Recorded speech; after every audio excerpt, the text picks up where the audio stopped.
అందరికీ నమస్తే అండి ఫ్రెండ్స్. ఇప్పుడు మన వీడియో ఏమంటే ఇప్పుడే అందిన వార్తలాగా ఇప్పుడే వచ్చిన కామెంట్ ఒకటి చదివాను. అదేమంటే ఒకటి రెండు చదివాను లేండి, అంటే చాలా చదివాను. రెండు ఇంపార్టెంట్ అంటే ఆన్సర్ చేయాల్సింది నేను. ఒకటేమంటే మీ ఆశ్రమం చాలా రిచ్ అన్నట్లే చెప్పారు. అవునండి, ఏమంటే ఉండేది ఉన్నట్లు చూపిస్తే అందరి ఆశ్రమం కూడా రిచ్గానే ఉంటుంది. అంటే ఎవరిని తప్పు పట్టాలని కాదు. నేను ఈ స్థాయిలో ఉన్నానంటే వాళ్ళు కూడా అదే స్థాయిలో ఉంటారు. కాకపోతే నేను చెప్తా ఉన్నాను అబ్బా, ఓపెన్గా అన్ని మాట్లాడేస్తూ ఉన్నాను, మీకు అన్ని విషయాలు తెలుస్తా ఉన్నాను. నేను దాచిపెట్టుకొని మూసిపెట్టుకుంటే ఎప్పుడో ఒక రోజు అది పాసిపోతుంది. కాబట్టి ఉండేది ఉన్నట్లు చెప్తాను. కాబట్టి మన ఆశ్రమం ఎప్పుడు రిచ్గానే మీకు కనపడుతుంది, రిచ్గానే ఉంది కూడా. తూచా తప్పకుండా మన ఆశ్రమం రిచ్చే, అది మీరే చేశారు ముమ్మాటకి. ఇంకో విషయం చెప్పాలేమంటే, ఇంకో కామెంట్ వచ్చిందేమంటే మీ అత్తగారిని చూపించలేదు, ఆశ్రమంలో ఉన్నారన్నారు, మీ అత్తగారిని చూపించలేదు, 2-3 కామెంట్లు వచ్చాయి.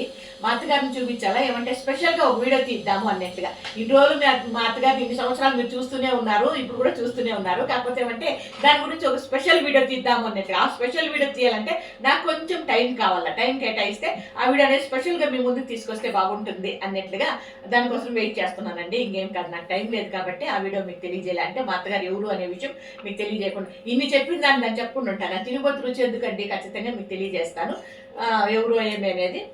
మీకు ఖచ్చితంగా తెలియజేయాల్సిన బాధ్యత కూడా నాకు ఉంది. ఇది ఈ పూట మన చిన్ని వీడియో మీద మీ అభిప్రాయం తెలియజేస్తే వీడియో నచ్చితే లైక్ చేయండి. ఓకేనా? Thank you so much.